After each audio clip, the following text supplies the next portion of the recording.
Hello viewers, ఈరోజు ఈ వీడియోలో నేను పోలి పాడ్యమి రోజు నీటిలో దీపాలను ఎలా వదలాలి అనే విషయాన్ని చెప్పబోతున్నానండి. నా నెక్స్ట్ వీడియోలో పోలి పాడ్యమి సంపూర్ణ పూజా విధానం అనేది చెప్తాను. ఇందులో కేవలము నీటిలో దీపాలను ఎలా వదలాలి పాడ్యమి రోజు అనేది మాత్రం చెప్తున్నాను.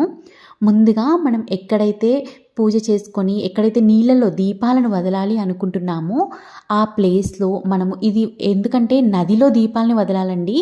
కాబట్టి ఆరు బయట తులసి మొక్క ఎక్కడ ఉంటుందో అక్కడ ఎదురుగా కానీ, లేదంటే మీ ఇంట్లో తులసి మొక్క లేదనుకోండి, ఈశాన్యంలో దేవుని గదిని పెట్టుకుంటూ ఉంటాం కదా మనము, అలా ఈశాన్యం మూలలో, లేదు అనుకుంటే అలా కూడా మీకు కుదరలేదనుకో ఇంటి ముందు ముగ్గు ఎక్కడ వేసుకుంటామో దానికి కొంచెం పక్కగా మనము ఇలా ఈ నీటిలో దీపాలు అనేది వదలొచ్చండి ఇంట్లో పూజ చేసేసుకొని.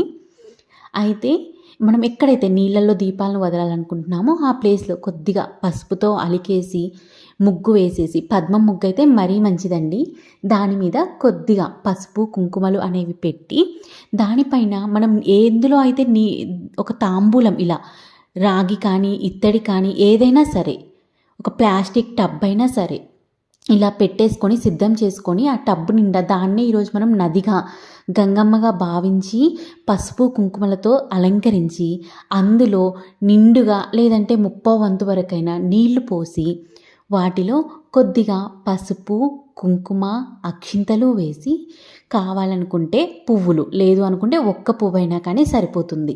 నేనైతే ఇక్కడ శివయ్యని పూజిస్తూ చేస్తున్నాను కాబట్టి, శివయ్య విగ్రహం ఉంది కాబట్టి నేను శివయ్య విగ్రహం కూడా పెట్టుకున్నాను. మనమైతే మామూలుగా పెట్టుకోవాల్సిన అవసరం అయితే లేదు. ఇలా పసుపు కుంకుమ అక్షింతలు వేసిన తర్వాత అరటి దొప్పల్లో కానీ, లేదంటే కొబ్బరి చిప్పల్లో కానీ, లేదు అనుకుంటే ఏమైనా ప్లాస్టిక్ వాటిల్లో అయినా సరే మనము ఈ నీటిలో దీపాలను వదలొచ్చండి.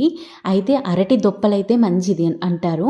ఆ అరటి దొప్పలు ఎక్కువసేపు ఆయిల్ దీపం వెలుగుతూ ఉండాలి అంటే కొద్దిగా చిల్లులాగా పెట్టేసుకొని అందులో కొద్దిగా ఆయిల్ పోసుకొని మనము వత్తులు పెట్టుకొని ఈ దీపాలు అనేది వెలిగించుకోవాలండి. ఇలాగా కొద్దిగా పసుపు కుంకుమలతో అలంకరించుకొని వెలిగించుకుంటే చాలా మంచిది.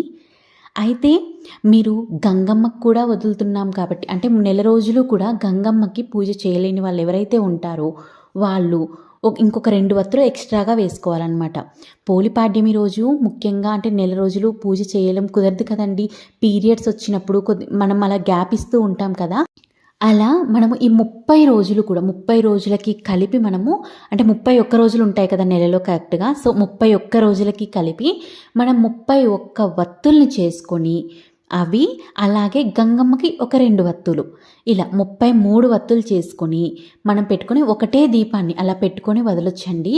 లేదు అనుకుంటే మనం 2 వత్తుల్ని ఇలా చేసుకొని 2 వత్తులు ఒకటిగా చేసి కూడా ఒక్క దీపమైనా కానీ పెట్టుకొని వదలొచ్చు.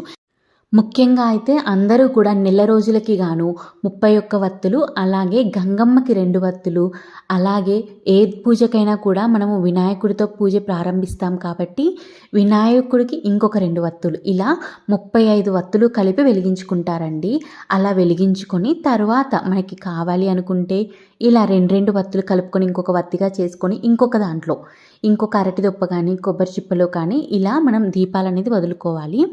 అయితే ఇలా దీపం పెట్టుకున్న తర్వాత మనం అది ముందే దీపం వెలిగించాలా లేదంటే తర్వాత వెలిగించాలా, నీటిలో వదిలిన తర్వాత దీపం వెలిగించాలనే డౌట్ అందరికీ వస్తూ ఉంటుంది.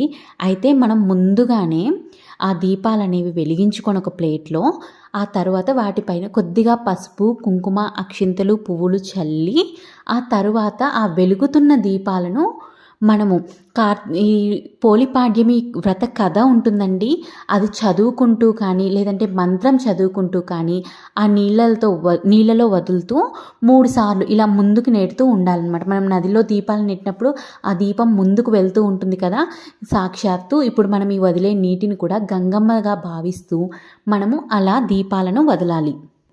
ఇలా వదిలిన తరువాత మనము ఈరోజు పోలిపాడ్యమి వ్రత కథ అని ఉంటుంది కదండి, పోలిపాడ్యమి కథ, పోలి స్వర్గం కథ అని ఉంటుంది కదా, అది చదువుకోవాలి.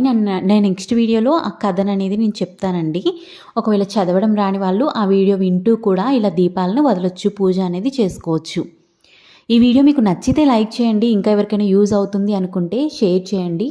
అలాగే నా ఛానల్ని సబ్స్క్రైబ్ చేసుకొని పక్కనే ఉన్న బెల్ ఐకాన్ని మీరు క్లిక్ చేశారనుకోండి, నేను ఫ్యూచర్లో ఏ వీడియోస్ చేసినా కూడా మీకు వెంటనే నోటిఫికేషన్లో కనిపిస్తుంది.